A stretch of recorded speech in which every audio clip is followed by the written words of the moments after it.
ਜਿਹੜੀਆਂ ਸਹੂਲਤਾਂ ਦੂਜਿਆਂ ਨੂੰ ਹੈ। ਜੇ 200 ਤੇ 30 ਗ੍ਰਨੇਡ ਰੱਖਣ ਦੀ ਸਹੂਲਤ ਪਵਨ ਕੁਮਾਰ ਨੂੰ ਹੈ ਤੇ ਫਿਰ ਸਿੰਘ ਨਾਮ ਵਾਲੇ ਨੂੰ ਵੀ 230 ਤੱਕ ਹੀ, ਕਿਉਂਕਿ ਗਿਣਤੀ ਨਾਲ ਚੱਲਣਾ ਪੈਣਾ। ਆਪਾਂ 93 ਸਿਰ ਦਿੱਤੇ ਹੈ, ਉਹਨਾਂ 7 ਸਿਰ ਦਿੱਤੇ ਹੈ। 7 ਸਿਰਾਂ ਵਾਲੇ ਨੂੰ 230 ਰੱਖਣ ਦੀ ਇਜਾਜ਼ਤ ਹੈ ਤੇ ਆਪਾਂ ਨੂੰ ਮੇਰੇ ਖਿਆਲ 'ਚ ਸ਼ਾਇਦ 1000 ਤੋਂ ਜ਼ਿਆਦਾ ਬਣ ਜੂ ਗਿਣਤੀ ਦੇ ਹਿਸਾਬ ਨਾਲ।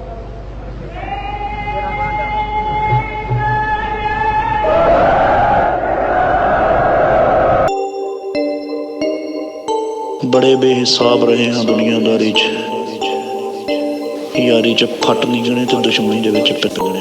हाँ जी, सत श्री अकाल भी सारे नूं। दिस इज शेरपुत ते हाजिर हाँ मैं अज अपने नए वीडियो नाल। तुसीं देख ही लिया होना है मेरा टाइटल टॉपिक। ते आज मेरा वीडियो है सन 84 ते खालिस्तान बारे। क्रोनोलॉजिकल ऑर्डर च मैं दसांगा कि किवें किवें क्रोनोलॉजिकल ऑर्डर मतलब टाइम लाइन के हिसाब से जड़े भी घटनावां वो वापरियां सी, किवें सिख लीडरशिप नाल कांड होए, विसाघात किए गए कांग्रेसियों द्वारा,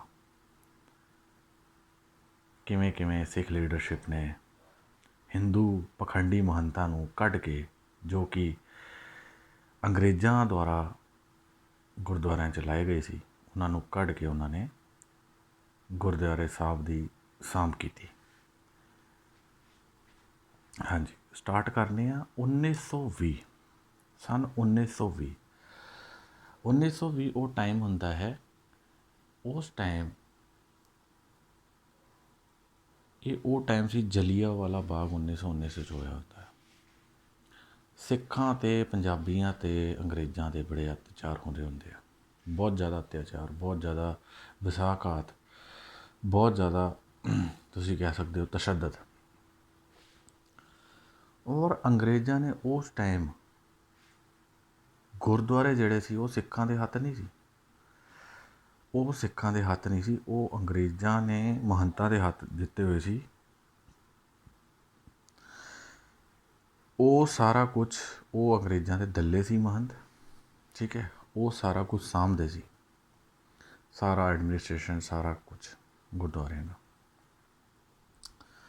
दूजी चीज़ तो 1920 16 नवंबर को अकाली दल की स्थापना होंदी है, अकाली दल की उसारी होंदी है। उसदे बाद क्योंकि सिखां की लीडरशिप, सिखां के गुरुद्वारिਆਂ के कंट्रोल वास्ते हुण कोई चाहिदा सी ते अकाली दल की स्थापना होंदी है। उसदे बाद SGPC की 1 महीने बाद 16 नवंबर 1920 अकाली दल, 18 दिसंबर 1920 तुहाडे SGPC की, ताकि गुरुद्वारिਆਂ का कंट्रोल उन्होंने हाथ च आ जाए, सेंट्रल सारा सेंट्रल सिस्टम बन जाए। क्योंकि महंत जड़े पखंडी महंत सी वो की कर रहे सी, गुरुद्वारे च कंजरियां नचाउंदे सी, गलत कार्य करते सी, ठीक है जी, इज्जत रेशी करते सी कुड़ियां दी, ते वही मस्से रंगड़ वाले काम कर रहे सी। ते ऐसी लीडरशिप की लोड़ सी जो उस टाइम गुरुद्वारिਆਂ ते हो रहे विसाघात, गुरुद्वारे ते हो रहे जिहड़ी तुसीं कह सकते हो कि बहुत बड़े कांड हो रहे सी उस टाइम, बहुत बड़े वितकरे, बहुत बड़े अत्याचार हो रहे थे अंग्रेज़ों द्वारा। उस समय एक वाक़या होता है जिसे बोलते हैं साका ननकाना। मैं आज ये आपको क्रोनोलॉजी इसलिए बता रहा हूँ कि क्रोनोलॉजी खालिस्तान के परिप्रेक्ष्य में इम्पोर्टेंट है, क्योंकि कैसे हमारे सामने क्वेश्चन उठते हैं। खालिस्तान की डिमांड क्यों उठी, खालिस्तान का क्या किस्सा था, पंजाबी सूबा क्या था, ऑटोनोमस स्टेट क्या था, किसने खालिस्तान की डिमांड उठाई। इन परिप्रेक्ष्य में ये चीज़ें हमें जानना ज़रूरी हैं कि उस समय सिख लीडरशिप आज़ादी से पहले क्या थी। तो उस समय 3 लीडर थे जिन्होंने जब एक आप ये समझ लो कि एक इंसिडेंट होता है जिसे बोलते हैं ननकाना साका।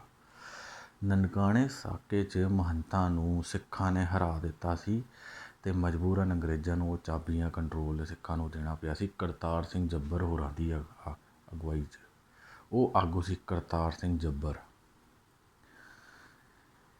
ਉਹਦੇ ਬਾਅਦ ਸਾਰਾ ਕੰਟਰੋਲ SGPC ਤੇ ਅਕਾਲੀ ਦਲ ਕੋਲ ਆ ਜਾਂਦਾ ਹੈ ਔਰ 1920 ਤੋਂ ਲੈ ਕੇ 1925 ਤੱਕ ਗੁਰਦੁਆਰਿਆਂ ਦਾ ਰਿਨੋਵੇਸ਼ਨ, ਗੁਰਦੁਆਰਿਆਂ ਦੀ ਨਵੇਂ ਗੁਰਦੁਆਰੇ ਦੀ ਉਸਾਰੀ ਦਾ ਕੰਮ ਚੱਲਦਾ ਹੈ।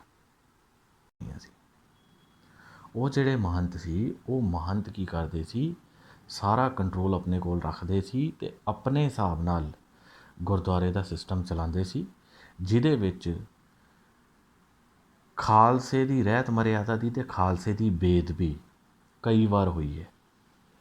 ਜਿਵੇਂ ਕਿ ਜਿੱਥੇ ਗੁਰੂ ਗ੍ਰੰਥ ਸਾਹਿਬ ਮਹਾਰਾਜ ਜੀ ਦਾ ਪ੍ਰਕਾਸ਼ ਹੁੰਦਾ ਉੱਥੇ ਕੰਜਰੀਆਂ ਨਚਾਉਣਾ,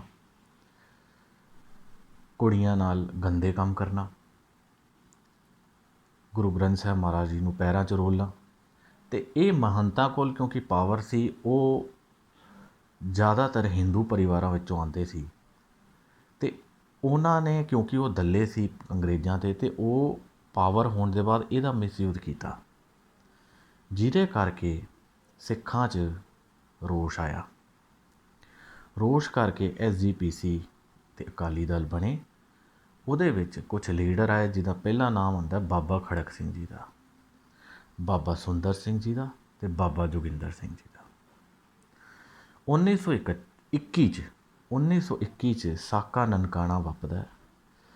ਸਾਕਾ ਨਨਕਾਣਾ ਜਿਹੜਾ, ਉਹਦੇ ਵਿੱਚ ਕਰਤਾਰ ਸਿੰਘ ਜੱਬਰ ਹੋਣਾ ਦੀ ਅਗਵਾਈ 'ਚ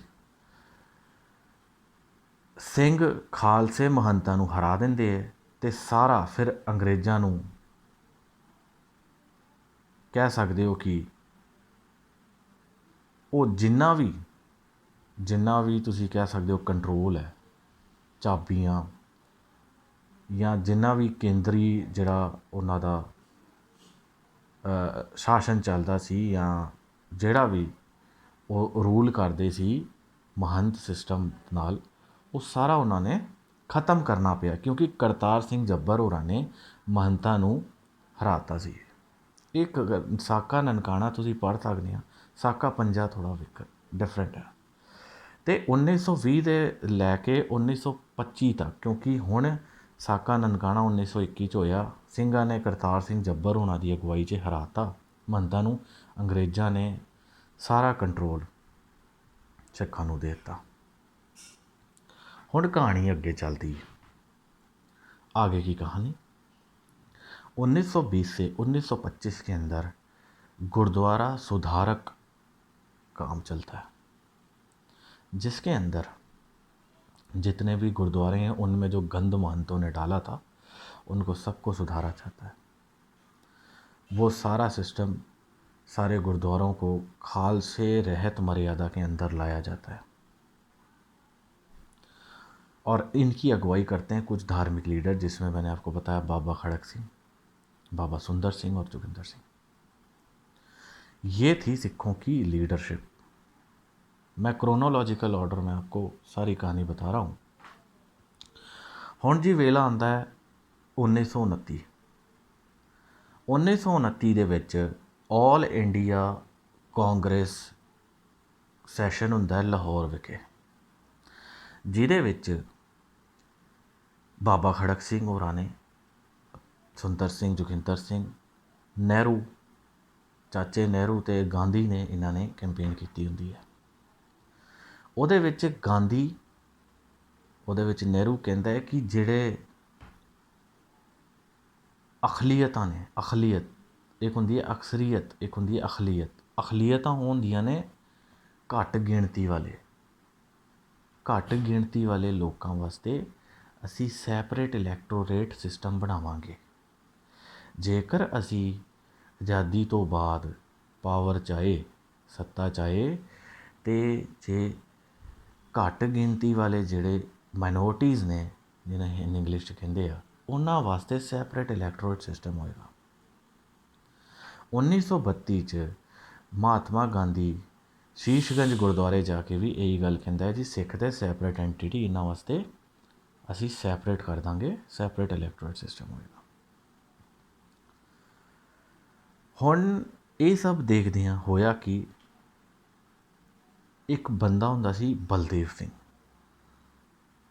ਬਲਦੇਵ ਸਿੰਘ ਉਹ ਬੰਦਾ ਸੀ ਜਿਹੜਾ ਕਿ ਇੱਕ ਬੰਦਾ ਸੀ ਜਿਹਦਾ ਨਾਂ ਸੀ ਮਾਸਟਰ ਤਾਰਾ ਸਿੰਘ। ਮਾਸਟਰ ਤਾਰਾ ਸਿੰਘ ਰਾਵਲਪਿੰਡੀ 'ਚ ਜਨਮਿਆ ਇੱਕ ਸਰਦਾਰ ਸੀ। ਉਹ ਹਿੰਦੂ ਸੀ ਜਿਹਦਾ ਨਾਂ ਸੀ ਤਾਰਾ ਚੰਦ ਮਲਹੋਤਰਾ।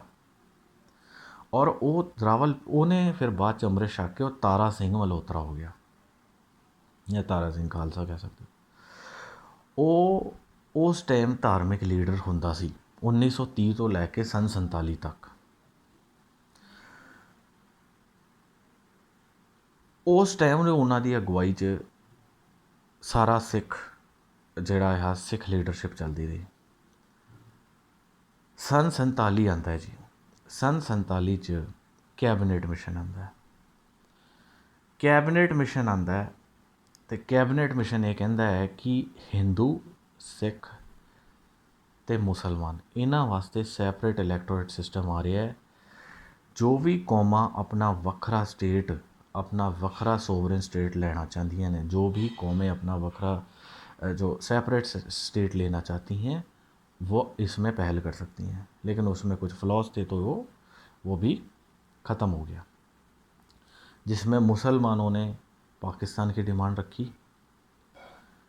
हिंदुओं का तो वैसे ही हिंदुस्तान हो रहा था, और सिखों को रखना था क्योंकि अंग्रेज़ों ने ये क्लॉज सिखों को भी दिया था अधिकार। क्यों दिया था? क्योंकि अंग्रेज़ों ने खालसा राज ख़त्म किया था, ठीक है।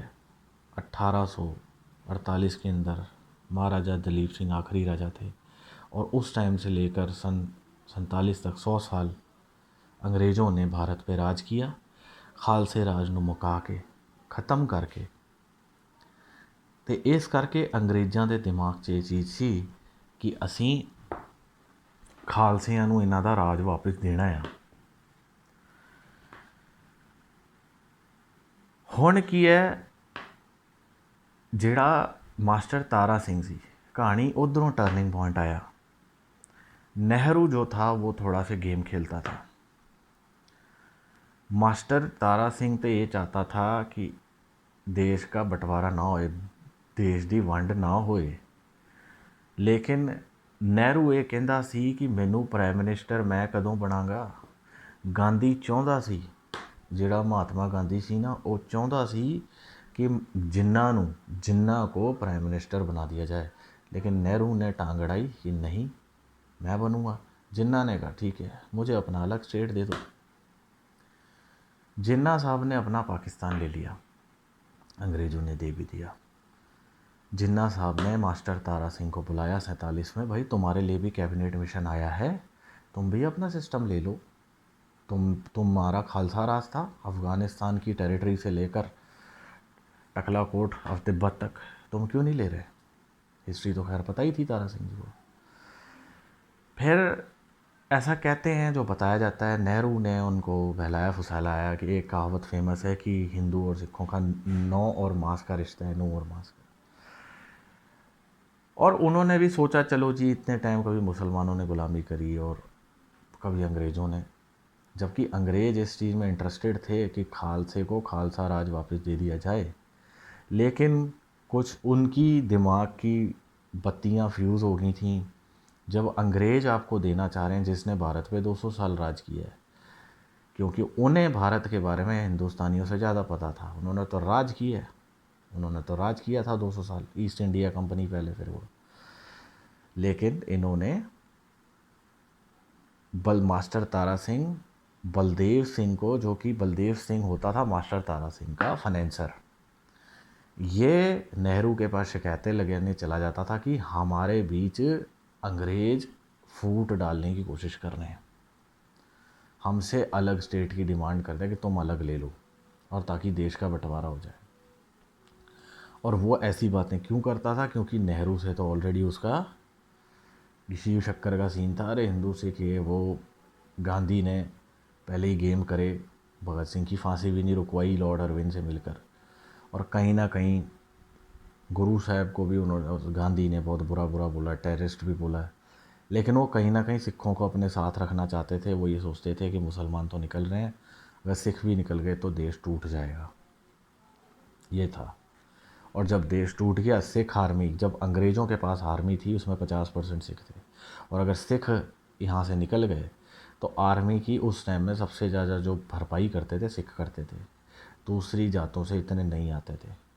तो फिर लड़ेगा कौन? ये पर्सनल इंटरेस्ट था नेहरू और गांधी का।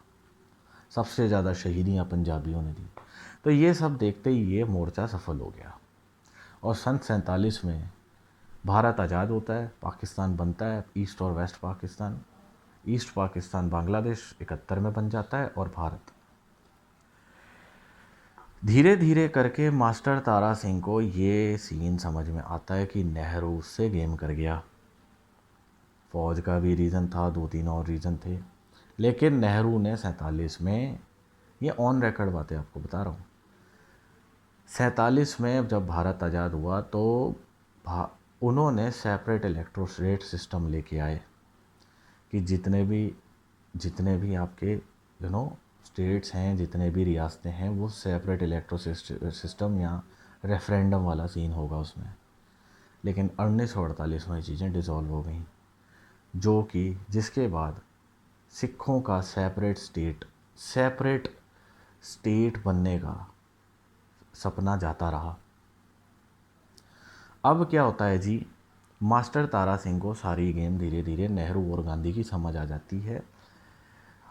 और उस समय भी मैं आपको एक चीज़ क्लियर कर देना चाहता हूँ, अंग्रेज़ों ने चाहे उनको दिया था सेपरेट सिस्टम स्टेट देने की और मास्टर तारा सिंह ने मना कर दी, लेकिन उसके बाद मास्टर तारा सिंह ने नेहरू से एक बात कही थी।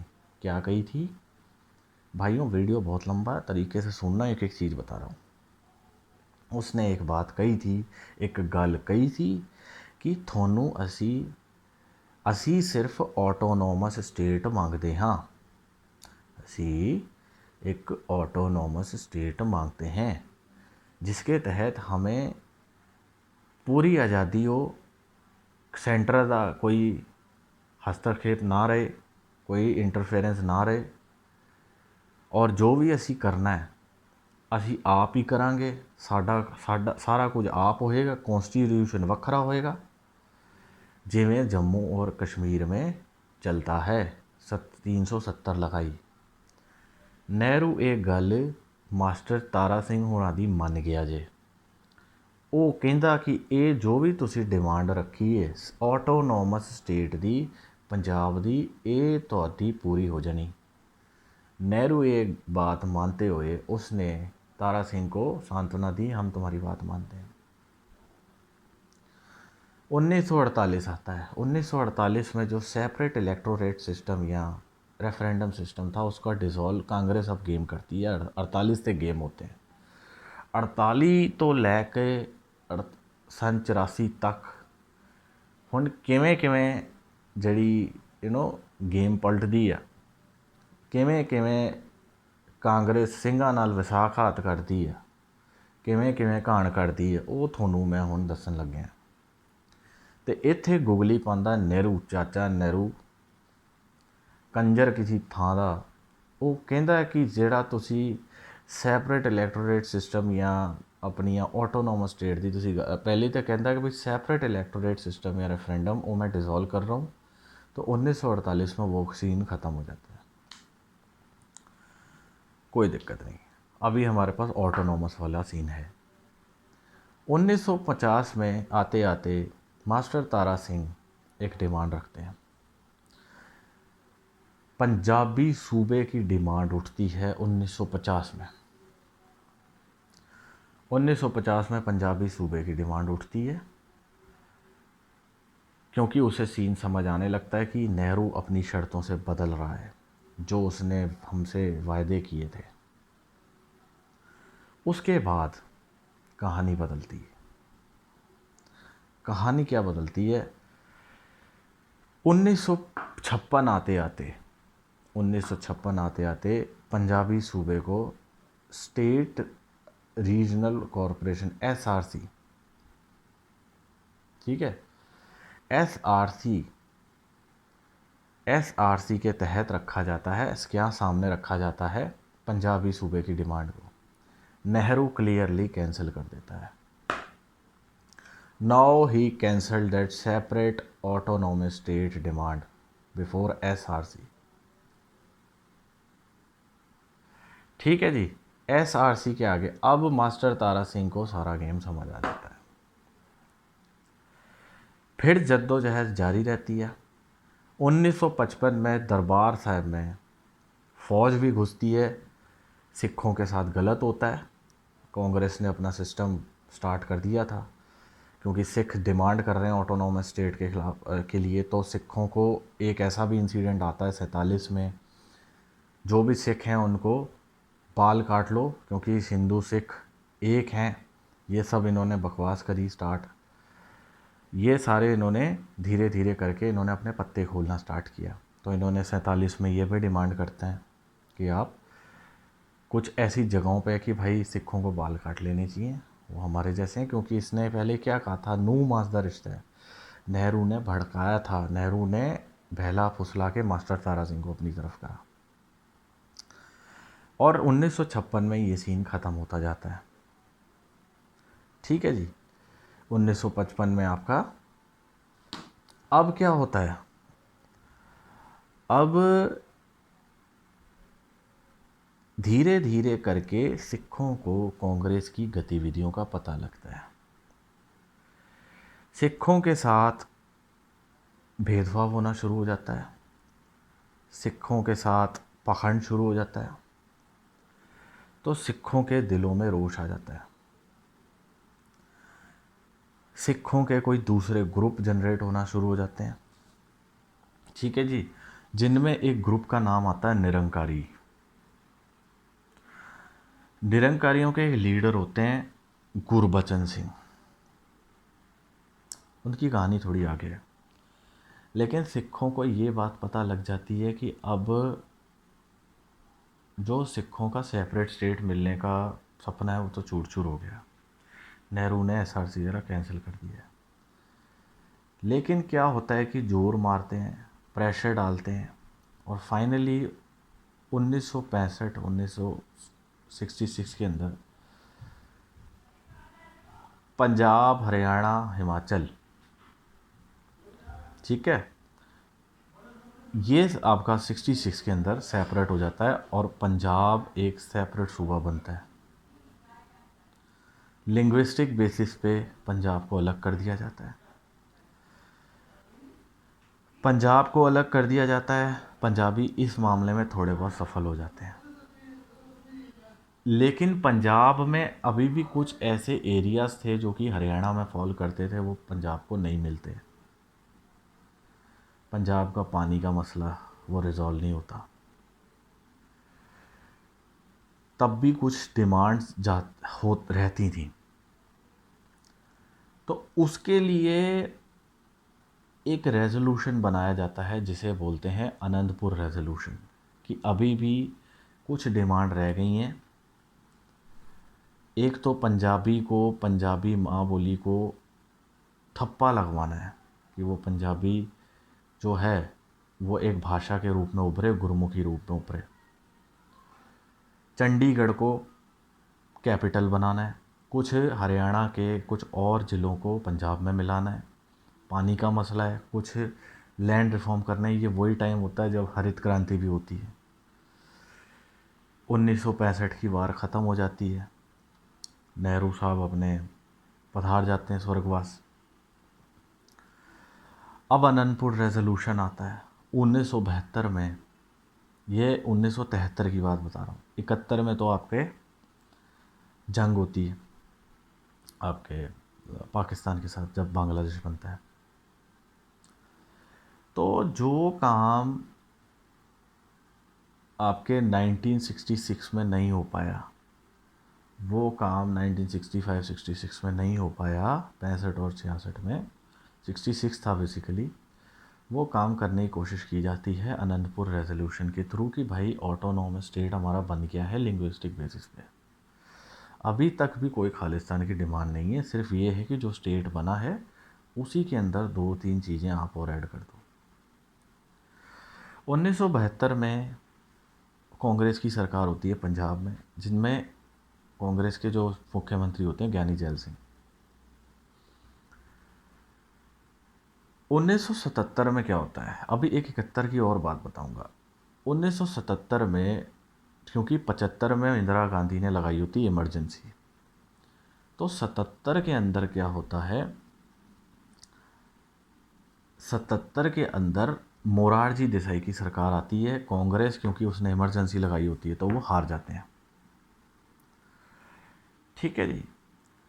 अब उन्होंने 1977 से 1989, 1977 से 1979 तक मोरारजी देसाई की, जिसे जनता पार्टी की सरकार कहते हैं। ठीक है। उस टाइम में अकालियों की सरकार होती है पंजाब में। ਹੁਣ अकालियां दी सरकार पंजाब च ते मोरारजी देसाई दी जनता पार्टी दी जिहड़ी सरकार है वो होंदी है जे सेंटर च। तो कांग्रेस ये सोचती है कि कांग्रेस चाहती है कि हम पावर में वापस आएँ, हमारा दबदबा पंजाब में वापस काबिज हो। तो वो कोई ऐसा बंदा ढूंढते हैं जो कि कांग्रेस का दबका वापस कायम कर सके। और वो कब करते हैं? 1978 में। 1978 में एक इंसिडेंट होता है।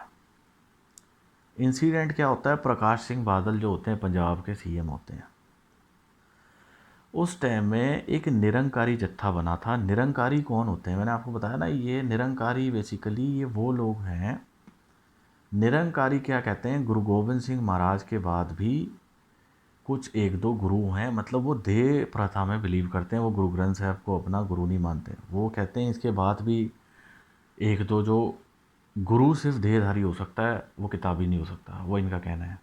लेकिन जो खालसा पंथ है वो ये कहता है कि गुरु ग्रंथ साहब महाराज जी के बाद कोई गुरु नहीं है, क्योंकि गुरु गोबिंद सिंह महाराज ने गुरता गद्दी की थी 1708 में, और उन्होंने यही कहा था ये मेरे फाइनल गुरु। ये ऑन रिकॉर्ड बात है।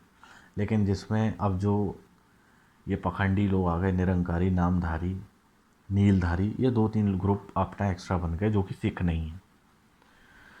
और उस टाइम में एक घटना होती है, बैक टू 1978, जब सरकार थी आपकी मोरारजी देसाई की। एक रोड शो होता है निरंकारियों का, जिसे लीड करते हैं फौजा सिंह। रोड शो में, और उनके जो लीडर होते हैं वो होते हैं गुरबचन सिंह, जो फौजा सिंह को कहते हैं लीड करो। होता क्या है कि एक बंदा होता है, उसे ये बात पता लग जाती है कि प्रकाश सिंह बादल हम वहाँ पे वो जत्थे को लीड करवा रहा है, जिनको निरंकारी का जत्थे को पंजाब के अंदर। और जो निरंकारी हैं वो तो फेक सिख हैं, ऑब्वियसली ये बात सच है। वो सिख नहीं होते, वो खालसा नहीं। वो बंदा प्लान करता है, उस बंदे के जो कह सकते हो कि कुछ ग्रुप्स होते हैं, अलाइज होते हैं, वो प्लान करते हैं। वो प्लान कर दिया कि जिमें तिमें करके इस चीज़ को रोकिया जाए। वो बादलों नाल गल करता, वो बंदा बादलों से बात करता है। बादल से बात करने से कोई फ़ायदा नहीं होता, वो कहता है वो, क्योंकि निरंकारियों को फुल सपोर्ट होता है प्रकाश सिंह बादल का। फिर उसमें क्या होता है जी, उस बंदे के कुछ बंदे बैठे होते हैं, गोलाबारी स्टार्ट हो जाती है, मतलब बंदूकबाजी। और वो बंदूकबाजी में 10 बंदे यहाँ के मरते हैं, 10 वहाँ के। पता लगता है जी वो बंदा कौन होता है जिसे गुस्सा आया था निरंकारी से। वो होते हैं संत जरनैल सिंह पिंडरांवाले खालसा जी। कहानी पिंडरांवाले खालसा जी होरां दी हुण स्टार्ट हुंदी है सन 78। 1978 से पहले पिंडरांवाले खालसा जी नूं कोई जानता भी नहीं सी। अब क्या होता है जी, कांग्रेस को पता लग जाता है कि ये बंदा हमारा तुरूप का इक्का बन सकता है, इसे हम अकालियों के खिलाफ यूज़ करेंगे, क्योंकि अकाली निरंकारियों को सपोर्ट करते हैं। तो इंदिरा गांधी, संजय गांधी और उस टाइम के होम मिनिस्टर, उनको कहती है, ज्ञानी जैल सिंह को, होम मिनिस्टर, कि भाई जाके बात करो इस बंदे से। ज्ञानी जैल सिंह और संजय गांधी जाके इससे बात करते हैं। किससे? पिंडरांवाले खालसा जी से, कि भाई ऐसा ऐसा सीन है, आप हमारे साथ आओ, हम अकालियों को टिकाने लगाएंगे, जो भी आपकी शर्तें पूरी की जाएंगी। कुछ हद तक भिंडरांवाले खालसा जी मानते हैं अगर शर्तें पूरी होंगी तो मैं उनके साथ हूँ। अनंतपुर रेजोल्यूशन की 1973 में अनंतपुर रेजोल्यूशन बना था, तो कांग्रेस ने ये फ़ायदा किया था कि वो शर्तें पूरी करेंगे। 1978 में जो वाक़या होता है, 1989 में 1979 में वापस से कांग्रेस आ जाती है। मोरारजी देसाई सेंटर से हटते हैं और दरबारा सिंह आपके चीफ मिनिस्टर बनते हैं कांग्रेस के वहाँ पे पंजाब में। अब क्या होता है जी, भिंडरांवाले खालसा जी कहते हैं कि भाई ਆਪਾਂ ਤੁਸੀਂ ਜੋ ਸ਼ਰਤਾਂ ਰੱਖੀਆਂ ਸੀ ਸਾਡੇ ਮੂਹਰੇ, ਸੌਰੀ ਅਸੀਂ ਜੋ ਤੁਹਾਡੇ ਸਾਹਮਣੇ ਸ਼ਰਤਾਂ ਰੱਖੀਆਂ ਸੀ ਹੁਣ ਉਹਦਾ ਪੂਰਾ ਕਰਨ ਦਾ ਟਾਈਮ ਆ ਗਿਆ। ਇੰਦਰਾ ਗਾਂਧੀ ਕਹਿੰਦੀ ਹੈ ਕਿਹੜੀਆਂ ਸ਼ਰਤਾਂ ਬਾਈ? भिंडरांवाले खालसा जी कहते जी ये तो साड़ियाँ आनंदपुर रेजोल्यूशन दी शर्तां जो तुसी किया सी, असी तुहानू सपोर्ट किया है, हमने तुम्हें सपोर्ट किया अकालियों के खिलाफ, असी तुहानू सपोर्ट किया है, तो हुण शर्तां पूरियां करो। ठीक है जी। अब सीन क्या होता है कि कांग्रेस पलट जाती है। इंदिरा गांधी का ये पॉलिटिकल गेम होता है, क्योंकि इंदिरा गांधी बहुत शातिर थी, उसे पता ही था कि सिख तो वैसे ही डिमांड कर रहे हैं।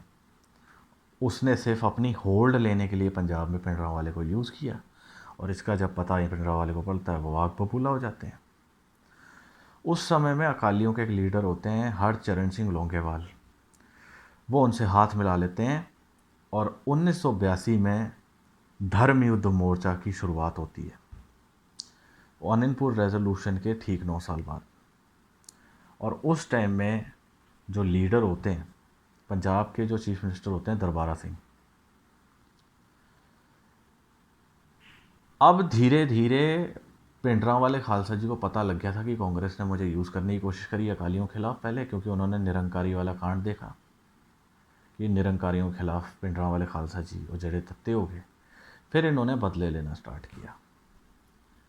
1980 में घर जाके एक बंदा उन्हें ठोक के आता है, वो गुरबचन सिंह को, जो कि निरंकारी था, और वो रणजीत सिंह होता उसका नाम। वो निरंकारियों के ग्रुप में उस समय लीड कर रहा था 1978 में बैसाखी वाले टाइम, क्योंकि एक भिंडरा जत्था था वो बैसाखी वाले टाइम और एक था निरंकारियों का जत्था। तो उन्होंने कहा खालसे की परेड निकलनी चाहिए, बादल कहता है निरंकारियों की निकालो, तो उन्होंने कहा खालसे से ऊपर हो गए निरंकारी और फेक सिख फर्जी सिख सिखों से ऊपर हो गए। उसका बदला ले लिया जाता है, गुरबचन सिंह निरंकारी को ठोक दिया जाता है घर जाके।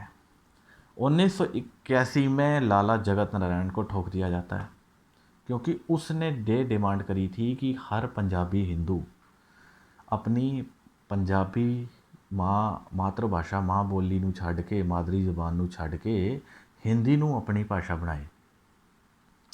जब ये बात भिंडरांवाले खालसा जी को पता लगी, वो भी रास्ते से साफ कर दिए गए।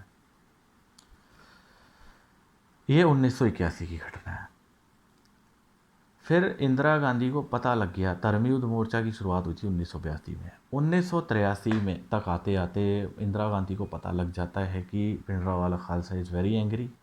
और एंग्री होने का रीज़न था क्योंकि तुमने तुसी कांग्रेस के कुत्तियां ने सन 50 तो लैके सन 84 तक विसाखात ते कहानी किया सिखा नाल, ते गुस्सा होना तो बनता भी है। लेकिन हजे तक भी तुसी देख लो खालिस्तान की डिमांड नहीं हुई, खालिस्तान की अभी तक डिमांड नहीं हुई। जेड़े कुत्ते बिल्ले कतीड़ एक नंबर की हरामी हिंदुत्वा के सपोर्टर कुत्ते भौंकते ना कि भिंडरांवाले खालसा जी खालिस्तान की डिमांड करते हैं, उन्होंने दे प्यों प्यों छित्तर पैण वाले। खालिस्तान की डिमांड किन्ने की वो मैं तुहानूं दसना। ईवन सुब्रमण्यम स्वामी उस टाइम के ज़माने के, उन्होंने भी उनसे मिल के आए थे। ठीक है, एक सतीश जेकब थे वो भी मिल के आए थे, मार्क टूली भी मिले हुए BBC के। उन्होंने कहा था सुब्रमण्यम स्वामी ने ही वॉज सेंट, उसको गलत पोर्ट्रे किया जाता है, ही वॉज पोर्ट्रेड रॉन्ग। अब 1983 में होता क्या है, 1983 में इंदिरा गांधी सोचती है चलो बातचीत कर ली जाए। बातचीत के बहाने वो किसको भेजती है? वो भेजती है जी,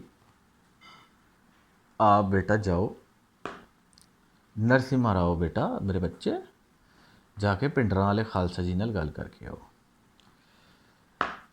नरसिम्हा राव हरचरण सिंह लोंगेवाल को अप्रोच करते हैं। लोंगेवाल पिंडरां वाले खालसा जी को कहता है जी नरसिम्हा राव आए इंदिरा गांधी से की तरफ से।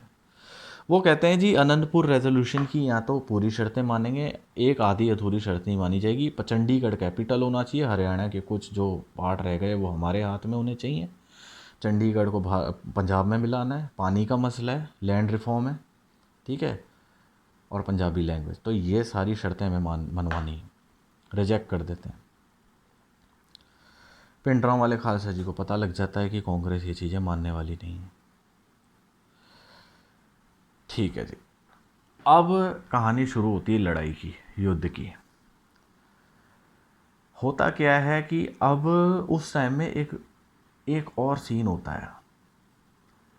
सीन ये होता है कि एक ग्रुप था जिसका नाम था बब्बर खालसा इंटरनेशनल। इसकी फॉर्मेशन होती है। ये Babbar Khalsa international purely Khalistani group है। इसको पाकिस्तान से सपोर्ट मिलना स्टार्ट होता है। उस टाइम में याहिया खान होते थे, उन्हें वैसे भी ये था हमें 71 का इंतकाम लेना है, तो वहाँ से सपोर्ट मिलनी स्टार्ट होती है। उसके बाद बसों में चढ़ चढ़ के कई लोगों को मार दिया जाता है इसी Babbar Khalsa BKL Babbar Khalsa international BKI की तरफ से। और एक बंदा होता है जिसका नाम होता है, एक बंदा था इंडिया में जिसका नाम था जगजीत सिंह चौहान, जो कि 1969 में वो पहले एक भारत में नेता था, एक भारत च एक नेता सी। 1969 च ਉਹ ਕੁਝ ਚੋਣ ਹੁੰਦੇ, ਚੋਣਾਂ 'ਚੋਂ ਹਾਰ ਜਾਂਦਾ। ਉਹਨਾਂ ਚੋਣਾਂ 'ਚੋਂ ਹਾਰ ਜਾਂਦਾ ਤੇ 1971 'ਚ ਉਹ ਤੁਰ ਜਾਂਦਾ है यूके चला जाता है। तो यूके जाके वो सेपरेट पंजाब को निकालने की बात करता है, यहाँ सेपरेट कंट्री की बात करता है। तो फर्स्ट टाइम जो बंदा था जिसने खालिस्तान की डिमांड करी थी वो पिंडरां वाले खालसा जी नहीं थे, वो तो आनंदपुर रेजोल्यूशन पे ही थे। उनकी एक स्पीच भी है, मैं डालूंगा शायद एडिट करते हुए। तो वो बंदा जगजीत सिंह चौहान कहता है जी हमें खालिस्तान चाहिए। अब जी 1983 में एक DIG होते हैं AS अटवाल, उन्हें मार दिया जाता है, ठोक दिया जाता है। उनकी लाश हरमंदर साहब में पड़ी होती है, वो उठाने नहीं आता क्योंकि पिंडरां वाले खालसा जी का दबका ही बहुत सी, और उन्हें पता लग गया था क्योंकि इंदिरा गांधी उनसे विश्वासघात कर रही है।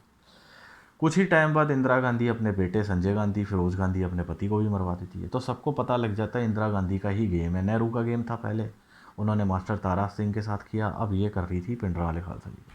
डिमांड सिर्फ इतनी थी कि हमें आनंदपुर रेजोल्यूशन की शर्तें चाहिए जो कि सन 47 से चला रहे, जो कि नहीं, जब उसके बाप ने नहीं पूरा किया तो इंदिरा गांधी ने पूरा नहीं किया। तो ये सब घटनाएं होती हैं। नरसिम्हा राव से मनवाने की कोशिश करते हैं बट खालसा जी नहीं मानते क्योंकि उन्हें चाहिए थी पूरी शर्तें, और उन्हें पता लग गया था कि कांग्रेस उनका यूज़ कर रही है और उनका गुस्सा और हाई हो जाता है, जो कि बनता भी था। 1984 दिसंबर 17 दिसंबर 1983 च ये डिसाइड होता है कि शायद अब मेरे ख्याल से कह सकते हो कि आर्मी की ज़रूरत पड़ेगी या डिप्लॉय की करने की ज़रूरत पड़ेगी। तो ये सब डिसीज़न होते हैं। सन 84 आता है। सन 84 के अंदर जून 1 में, क्योंकि सारे बात करने के हथकंडे ख़त्म हो गए और पिंडरां वाले खालसा जी जो थे उनको भी पता लग गया कि कांग्रेस ही उनसे विश्वासघात कर चुके हैं। उन्होंने पहले यूज़ किया अकालियों का, निरंकारियों से भिड़वा के, उसके बाद शर्तें भी नहीं मानी। तो अब क्लियर क्रैश की सिचुएशन बन गई। सन 84 1 जून को लड़ाई शुरू होती है। 5 जून को आर्मी एंटर करती है और 6 जून को टैंक घुसते हैं आज ही के दिन, और खालसा जी पिंडरां वाले आज ही के दिन शहीद हो जाते हैं। टैंक घुसते हैं, हरमंदर साहब पे भी गोले बरसाए जाते हैं, गोलियां बरसाई जाती हैं, और टैंक अकाल तख्त पे, क्योंकि आर्मी ये कहती है कि इन्होंने हथियार रखे हैं पिंडरां वाले खालसा जी ने अंदर, वो अंदर से लोगों को बाहर नहीं जाने दे रहे। 1 जून 1984 को कर्फ्यू लग जाता है पूरे पंजाब में। अब लड़ाई होती है, उन्होंने कहा जी आर्या पार, आज ही के दिन 1984 में 37 साल पहले आखिरी लड़ाई होती है, आखिरी दिन होता है ऑपरेशन ब्लू स्टार का। एक शबेग सिंह होते हैं, शबेग सिंह वही जर्नैल है जिन्होंने 1971 में भारत की तरफ से जंग लड़ी थी और वो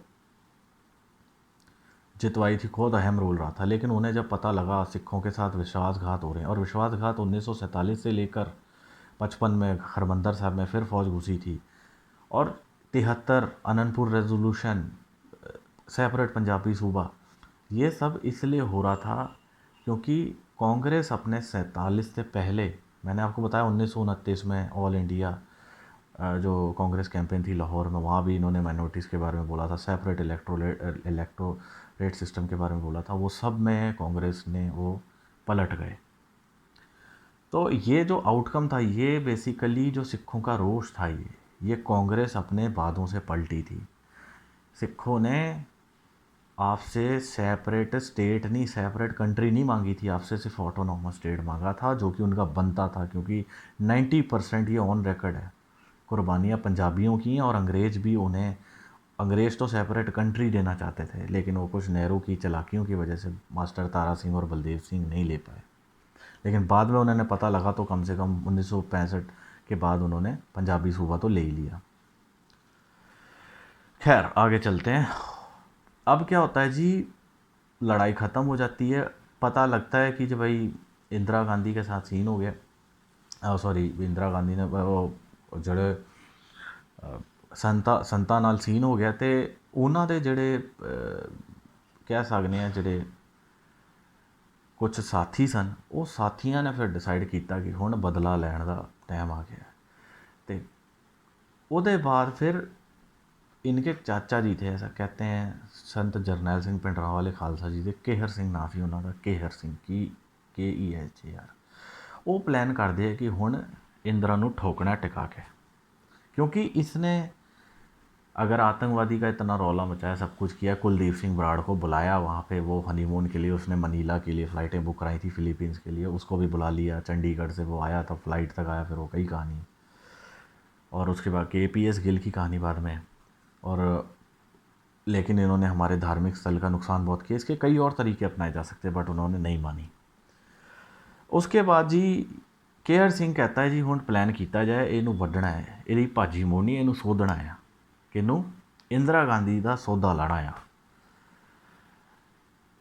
वो अप्रोच करते हैं जैसे तैसे करके, बब्बर खालसा इंटरनेशनल इनके ग्रुप से, कि भाई अब इनको ठोकते हैं। तो इनके जो बॉडीगार्ड होते हैं सतवंत सिंह और बेअंत सिंह, 31 अक्टूबर 1984 में इंदिरा गांधी को ठोक दिया जाता है। राजीव गांधी को ये बात पता लगती है, तो वो एक ऑपरेशन चलाता है जिसे बोलते हैं ऑपरेशन थंडर, ब्लैक थंडर।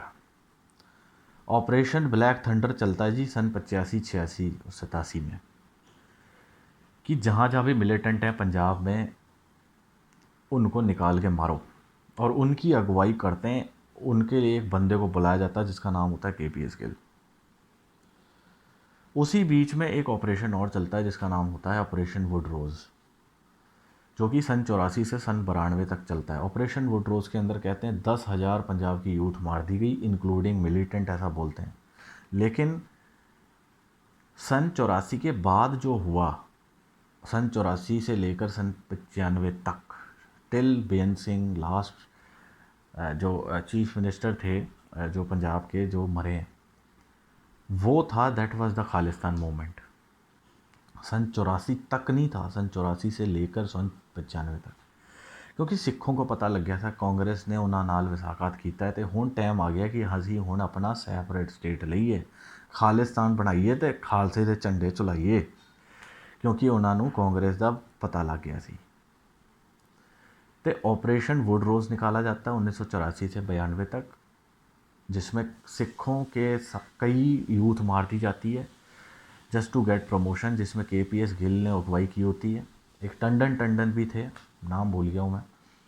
और इसी बीच में जगदीश टाइटलर और सज्जन कुमार जैसे दरिंदे भी थे, जिन्होंने आतंकवादियों के नाम पर कई सिख यूथ मासूमों को मार दिया, जिसमें दिल्ली के दंगे भी थे 84 के, और उसके बाद भी होता रहा।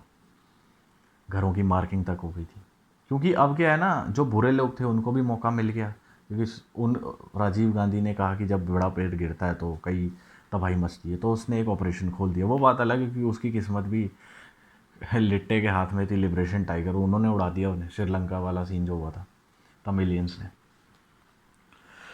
तो होता क्या है जी, ये गांधियों और सिखों की लड़ाई में खूब कत्ल व गैरत होती है, यहाँ सभी लोग मरते हैं, गांधी परिवार ख़त्म हो जाता है, ऑपरेशन वुडरोज होता है, सिख यूथ मरती है। और खालिस्तान कभी भी संत जरनैल सिंह भिंडरांवाले खालसा जी ने मांग नहीं की थी, जगजीत सिंह चौहान ने करी थी, और वो आज भी करता है, और वो यूके से है।